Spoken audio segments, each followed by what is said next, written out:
अंधाराच होता नशिबी ज्यांचा त्यांना प्रकाशाचं दान दिल. तुमचे मानावे किती उपकार, तुम्हीच देशाला हो संविधान दिलं. डॉक्टर बाबासाहेब आंबेडकर हे भारताच्या इतिहासातील एक महान व्यक्तिमत्व होते.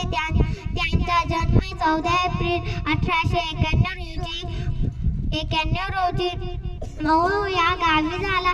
त्यांचे पूर्ण नाव भीमराव रामजी आंबेडकर होते.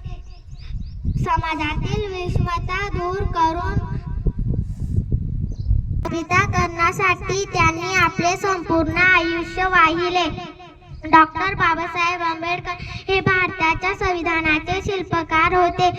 त्यांनी भारताला सर्वात मोठे व समतावादी संविधान दिले होते. त्यांची शिक्षणात गाढ रुची होती. त्यांनी कोलंबिया विद्यापीठ आणि लंडन स्कूल ऑफ इकॉनॉमिक्स येथून उच्च शिक्षण घेतले. अशा या महामानवाला माझे कोटी कोटी प्रणाम. जय हिंद, जय भीम, धन्यवाद.